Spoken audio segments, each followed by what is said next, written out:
Hi mga kailongka girl, nandito na naman po tayo sa ating inaabangang teleserye at syempre dahil napatunayan si Tata talaga yung anak ni Sergov, sobrang tuwang-tuwa ang lahat, lalo na itong si Sergov at si Tata dahil sa wakas nagkakilala na sila ng kanyang ama at sobrang saya din ng kanyang lola. At dahil resulta ng DNA test na pinakita ni Ivana dahil sa tulong na din ng kapatid ni Venice. At ayun na guys, nag-celebrate itong magkapamilya dahil malapit na ikasal itong si Tata at Francis, kung kaya't ayan na nga. Nagpaplano na sila kung anong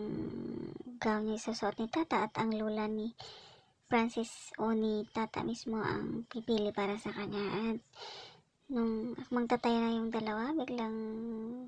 nagmamasid pala itong mag-ina na si Venice at saka si Vivian na sakay sa kanilang sasakyan at balak palang sagasaan itong si Tata at si Francis at buti na lang at natabig ni Francis itong si Tata at tumilapon silang dalawa at ito namang si Venice at saka si Vivian bumangga ang kanilang sasakyan sa isang puno kung saan na yun naging resulta ng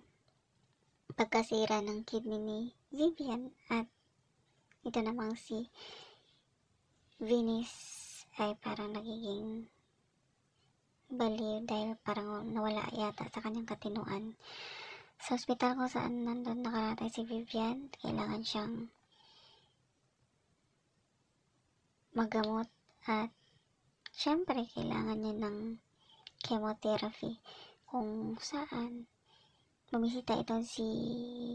Guapa, nanay Guapa ni Tata at talagang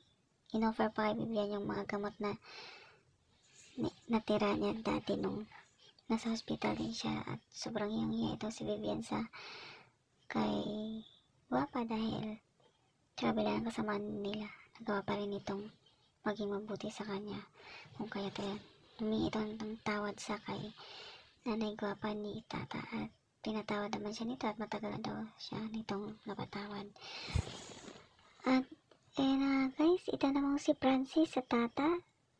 sa lugar kung saan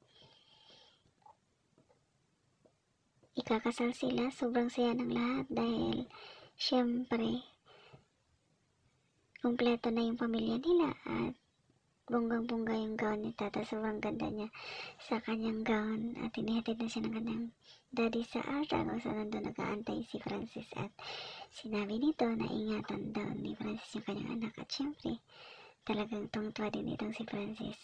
sa altar kung saan magkarap silang dalawa at nagsumpaan. Ayun, medyo emotional ang lahat at sobrang natouch sa mga pangyayari dahil happy sila sa kay Tata at kay Francis. At ayun na nga, pagkatapos ng kasal, syempre nagulat si Francis dahil pumunta ito sa isang lugar kung saan magkasama sila yung Tata, pero nung nilapitan niya itong si Tata doon sa misa, akala niya si Tata yung babae dahil kamukha at